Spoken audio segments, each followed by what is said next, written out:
Irwin Garden was an artist like me, the author of the great original poem Howling, but he never needed solitude the way I did, was continually surrounded by friends and sometimes dozens of acquaintances who would come to his door in beards, rapping softly in the night. Irwin was never without his own immediate entourage, as you saw, beginning with his companion and lover, Simon Darlovsky. Irwin was queer and said so in public, thus precipitating tremors from Philadelphia to Stockholm in polite business suits and football coach pants. In fact, on the way down to join me, I am a non-queer, in Mexico, Irwin had just removed all his clothes at a poetry reading in Los Angeles when a heckler yelled, "What do you mean, naked?" Meaning the way he used the expressions naked beauty or naked confessions in his poems. So he undressed and stood there naked before men and women, but a pretty cool crowd of ex-Parisian expatriates and surrealists, however. He was coming down to join me in Mexico with Simon, the blonde Russian blood boy of 19, who originally was not queer but had fallen in love with Irwin and Irwin's soul and poetry, so accommodated his master. Irwin was herding two other boys before him to Mexico. One was Simon's kid brother, Lazarus, 15 and a half, and the other Raphael Urzo of New York, a great young poet, the same who wrote Atom Bomb later, and Time magazine reprinted a piece of it to show how ridiculous, but everybody loved it. First off, by the way, the reader should know that as an author, I'd got to know many homosexuals. 60% or 70% of our best writers, if not 90%, are queers, form man sex, and you get to meet them all and converse and swap manuscripts, meet them at parties, readings, everywhere. This doesn't prevent the non-homosexual writer from being a writer or from associating with homosexual writers. Same was the case with Raphael, who, quote, knew everybody, end of quote, as I did. I could give you a list a mile long of the homosexuals in the arts, but there's no point in making a big zemies about a relatively harmless and cool state of affairs. Each man to his own tastes. Irwin wrote and said they were arriving within a week, so I hurried up and finished my novel in a burst of energy just in time for the date of their arrival, but they were 2 weeks late because of a silly stopover en route in Guadalajara to visit a dull woman poetess. So I ended up sitting on the edge of my Tejado rooftop looking down on the street for the four Marx brothers to come walking down Orizaba. Meanwhile, old Gaines was also anxious for their arrival. Years of exile from family and law in USA had made him lonely, and besides, he'd known Irwin every well in the old days on Times Square when, 1945, Irwin and I and Hubbard and Huck used to hang around the hustler bars picking up on drugs. In those days, Gaines was in the height of his heyday as coat thief and used to lecture us on anthropology and archaeology, sometimes in front of Father Duffy's statue. Though no one listened, it was I who'd finally hit on the great idea of listening to Gaines, though Irwin had too, even in the early days. You can see by now Irwin is a weird cat. In my days on the road with Cody, he'd followed us to Denver and everywhere, bringing his apocalyptic poems and eyes. Now that he was a famous poet, he was mellower, doing the things he'd always wanted to do, traveling even more, writing less though, but pulling in the skeins of his purpose.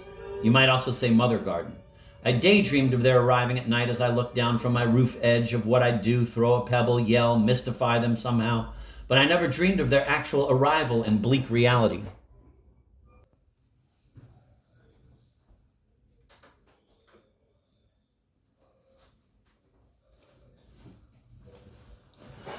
I was sleeping. I'd been up all night scribbling poems and blues by candlelight. I usually slept till noon.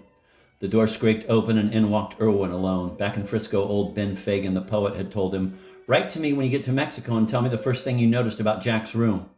He wrote back, "Baggy pants hanging from nails on the wall." He stood there looking around the room. I rubbed my eyes and said, "Damn it, you're 2 weeks late." We slept at Guadalajara and dug Elise Nabokov, the strange poet. How weird her parrots and her pad and her husband. "How are you, Jackie?" And he laid his hand tenderly on my shoulder. It's strange what long trips people take in their lifetimes. Irwin and I, who'd started as friends on the Columbia campus in New York, now facing each other in a Adobe hovel in Mexico City. The histories of people oozing out like long worms across the plaza of the night. Back and forth, up and down, sick and well, it makes you wonder what the lives of our ancestors were also like.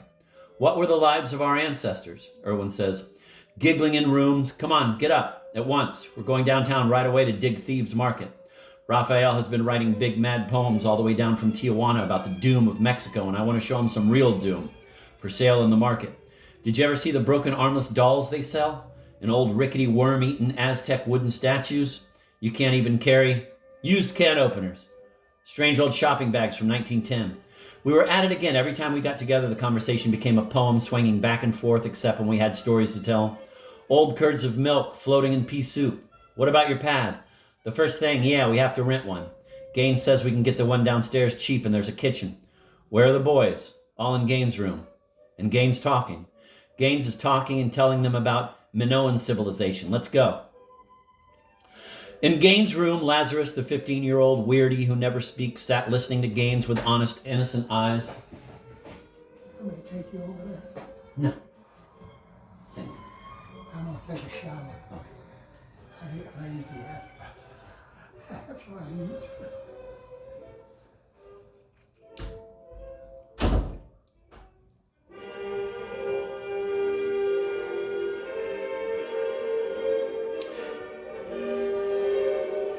In Gaines' room, Lazarus, the 15-year-old weirdy who never speaks, sat listening to Gaines with honest, innocent eyes. Raphael was slumped in the old man's easy chair, enjoying the lecture. Gaines lectured from the edge of the bed with a necktie between his teeth as he pulled tight to make a vein pop or make something happen to give himself a needle shot of morphine. Simon stood in the corner like a saint in Russia. It was a great occasion. There we were, all in the same room. Irwin received a shot from Gaines and lay down on the bed under the pink drapes and sighed. Laz the child received one of Gaines' soft drinks. Raphael thumbed through the outline of history and wanted to know Gaines' theory of Alexander the Great. I want to be like Alexander the Great, he yelled. He somehow always yelled. I want to dress in rich, jeweled general outfits and swing my sword at India and go glimpsing at Samarkand. Yeah, I said, but you don't want to have your first lieutenant buddy murdered or have a whole village of women and children killed. The argument started. I remember now the first thing we did was argue about Alexander the Great. Raphael Urso I liked quite well, too, in spite of perhaps because of a previous New York hassle over a subterranean girl, as I say. He respected me, though he was always talking behind my back. In a way, though, he did that to everybody. For instance, he whispered to me in the corner, "That Gaines is a Grippling." What you mean? The day of the Grippling has come, the hunchback creep. But I thought you liked him. Look at my poems. He showed me a notebook full of scribblings in black ink and drawings. Excellent, eerie drawings of starved children drinking from a big fat Coca-Cola bottle with legs and teats and a hank of hair labeled Mexico Doom. There's death in Mexico. I saw a windmill turning death this way. I don't like it here. And your old Gaines is a Grippling.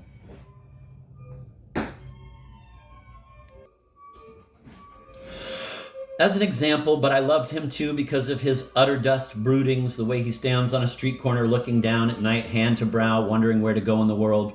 He dramatized the way we all felt, and his poems did that best of all. That kind old invalid Gaines was a Grippling was merely Raphael's cruel but honest horror. As for Lazarus, when you ask him, "Hey Laz, are you okay?" he just looks up with innocent level blue eyes and a slight, almost cherubic hint of a smile, sad, and doesn't need to reply. If anything, he reminded me more of my brother Gerard than anyone in the world. He was a tall, slumping teenager with pimples, but a handsome profile, completely helpless if it hadn't been for the care and protection of his brother Simon. He couldn't count money too well or ask directions without getting involved, and least of all get a job or even understand legal papers and even newspapers. He was on the verge of catatonia like an older brother now in an institution, an older brother who had been his idol, by the way. Without Simon and Irwin to herd him along and protect him and provide him with bed and board, the authorities would have netted him at once.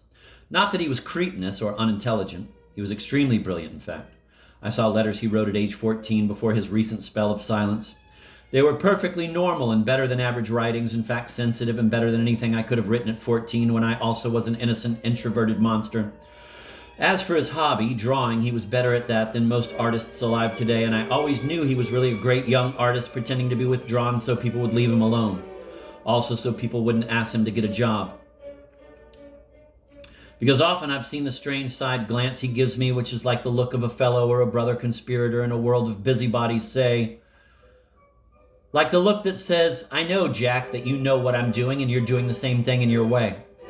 For Laz, like myself, also spent whole afternoons staring into space, doing nothing whatever, except maybe brush his hair, mostly just listening to his own mind, as though he too was alone with his guardian angel. Simon was usually busy, but during his semi-annual schizophrenic spells, he withdrew from everybody and also sat in his room doing nothing. I'm telling you, these were real Russian brothers. Actually, partly Polish.